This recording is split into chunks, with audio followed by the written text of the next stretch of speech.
আসসালামু আলাইকুম। আজ বৃহস্পতিবার 30শে জ্যৈষ্ঠ, 6ই জিলহজ, 13ই জুন। বাংলাদেশ বেতার সিলেট। সংবাদ পড়ছি ফারহানা বেগম। আর মাত্র 4 দিন পরেই দেশে যথাযথ ধর্মীয় ভাবগাম্ভীর্য ও উৎসাহ উদ্দীপনায় উদযাপিত হবে পবিত্র ঈদুল আজহা। এরই মধ্যে জমে উঠেছে সিলেটের পশুর হাট। ক্রেতা বিক্রেতায় মুখর এখন হাটগুলো। পবিত্র ঈদুল আজহা উপলক্ষে নগরের প্রধান হাট কাজীর বাজারে পশু কেনা বেচা জমে উঠেছে। কদিন আগের আকস্মিক বন্যার ধকল কাটিয়ে এখন ক্রেতা বিক্রেতায় সরগরম এই হাট।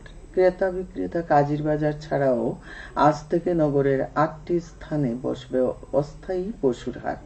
নির্ধারিত স্থান ছাড়া অবৈধ পশুর হাট বসালে আইনানুগ ব্যবস্থা গ্রহণ করা হবে বলে জানিয়েছে সিটি কর্পোরেশন। আজ থেকে 5 দিন নগরে টুকের বাজার, মাসিমপুর কয়েডির মাঠ, মেজর টিলা বাজার সংলগ্ন খালি জায়গা, শাহপরান পয়েন্ট সংলগ্ন খালি জায়গা, টিলাগড় পয়েন্ট সংলগ্ন খালি জায়গা, শাহী ঈদগাস্ত খেলার মাঠের পেছনের অংশ, সিটি কর্পোরেশনের মালিকানাধীন এসফল্ট মাঠ ও দক্ষিণ সুরমার মোগলাবাজার থানাধীন ট্রাক টার্মিনালে এসব অস্থায়ী পশুর হাট বসবে। কোরবানির বর্জ্য অপসারণেও ব্যবস্থা গ্রহণ করেছে সিটি কর্পোরেশন। ঈদের দিন থেকেই সকল বর্জ্য অপসারণে মাঠে কাজ করবে স্বেচ্ছাসেবক দল। এছাড়া পশুর হাটে জাল টাকার বিনিময় ঠেকাতে বাংলাদেশ ব্যাংক প্রয়োজনীয় ব্যবস্থা গ্রহণ করেছে। আইন শৃঙ্খলা রক্ষাকারী বাহিনীও রয়েছে তৎপর। নারী উত্তক্তকরণ প্রতিরোধ বা ইভটিজিং প্রতিরোধ দিবস আজ। ইভটিজিং এর বিরুদ্ধে ঐক্যবদ্ধ সামাজিক প্রতিরোধ গড়ে তোলার লক্ষ্যে প্রতি বছর 13ই জুন দিবসটি পালন করা হয়। ইভটিজিং এর শিকার মূলত নারীরাই। তাই নারীর সুরক্ষা নিশ্চিতে বাংলাদেশ সরকারের শিক্ষা মন্ত্রণালয় 13ই জুনকে ইভটিজিং প্রতিরোধ দিবস হিসেবে ঘোষণা করে। এরপর থেকে প্রতি বছর দিবসটি জাতীয়ভাবে পালিত হয়ে আসছে। দিবসটি উপলক্ষে সারা দেশের মতো সিলেটেও নানা সংগঠন আয়োজন করেছে বিভিন্ন কর্মসূচি। এসব কর্মসূচির মধ্যে রয়েছে র্যালি, সচেতনতামূলক আলোচনা সভা ও প্রচার অভিযান। শিশু শ্রম বন্ধ করি, প্রতিশ্রুতি রক্ষা করি, এই প্রতিপাদ্যকে সামনে রেখে সারা দেশের মতো সিলেটেও গতকাল নানা কর্মসূচিতে পালিত হয়েছে বিশ্ব শিশু শ্রম প্রতিরোধ দিবস। কর্মসূচির মধ্যে ছিল র্যালি, আলোচনা সভা ও সচেতনতামূলক প্রচারণা। এদিকে দিবসটি উপলক্ষে র্যালি ও আলোচনা সভা অনুষ্ঠিত হয়েছে গতকাল মৌলভীবাজারে। সকালে কালেক্টরেট থেকে বের করা হয় সচেতনতামূলক র্যালি। পরে কালেক্টরেটে অনুষ্ঠিত হয় আলোচনা সভা। এতে প্রধান অতিথি ছিলেন জেলা প্রশাসক ডক্টর উর্মি বিনতে সালাম। জেলা প্রশাসন এর আয়োজন করে।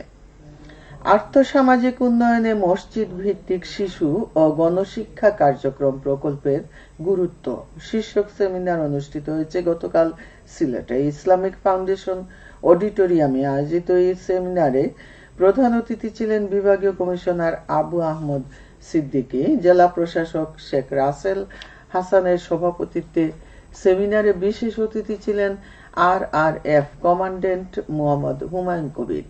বিভাগীয় কমিশনারের কার্যালয় ও ইসলামিক ফাউন্ডেশন যৌথভাবে এর আয়োজন করে। ডিজিটাল বাংলাদেশ গড়ার লক্ষ্যে তথ্য যোগাযোগ প্রযুক্তির মাধ্যমে নারীদের ক্ষমতায়ন প্রকল্পের আওতায় উঠান বৈঠক অনুষ্ঠিত হয়েছে গতকাল মৌলভীবাজারের কমলগঞ্জ উপজেলার মাধবপুর ইউনিয়নের ভাসানী গাঁও গ্রামে।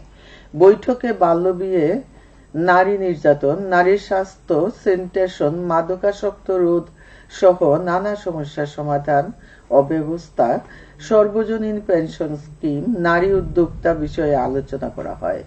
এছাড়াও বৈঠকে তথ্য কেন্দ্রের বিভিন্ন কার্যক্রম, বিনামূল্যে সেবা প্রদান, অন্যান্য সরকারি দপ্তরের কার্যক্রম ও সেবাসমূহ তুলে ধরা হয়। জেলা তথ্য অফিস এই উদ্যোগ নেয়। আসন্ন পবিত্র ঈদুল আজহা উপলক্ষে VGF এর চাল বিতরণ করা হয়েছে গতকাল মৌলভীবাজারের কমলগঞ্জ উপজেলার পতনুসার ইউনিয়নে। এ সময় 500 জনকে 10 কেজি করে চাল দেয়া হয়। দুর্যোগ ব্যবস্থাপনা ও ত্রাণ অধিদপ্তর এই উদ্যোগ নেয়। হবিগঞ্জের মাধবপুর উপজেলার বুল্লা ইউনিয়নের 2024-25 অর্থবছরের প্রস্তাবিত 3,88,75,000 টাকার উন্মুক্ত বাজেট ঘোষণা করা হয়েছে। গতকাল সকালে ইউনিয়ন পরিষদে এ বাজেট ঘোষণা করেন ইউপি চেয়ারম্যান মোহাম্মদ মিজানুর রহমান। এতে সম্ভাব্য ব্যয় ধরা হয়েছে 3,85,65,000 টাকা এবং সম্ভাব্য উদ্বৃত্ত ধরা হয়েছে 3,10,000 টাকা। মৌলভীবাজারের সদর উপজেলার ধরকাপন সরকারি প্রাথমিক বিদ্যালয়ের একাডেমিক ভবনের নির্মাণ কাজ শুরু হয়েছে। এর ভিত্তিপ্রস্তর স্থাপন করেন সংসদ সদস্য জিল্লুর রহমান। এ সময় সদর উপজেলা পরিষদ চেয়ারম্যান মোহাম্মদ কামাল হোসেন সহ এলাকার গণ্যমান্য ব্যক্তিবর্গ উপস্থিত ছিলেন। 3 তলা ভিত বিশিষ্ট দুতলা এই ভবন নির্মাণে ব্যয় হচ্ছে 1,90,00,000 টাকা। এলজিইডি এই প্রকল্পটি বাস্তবায়ন করছে। সবশেষে আবহাওয়া।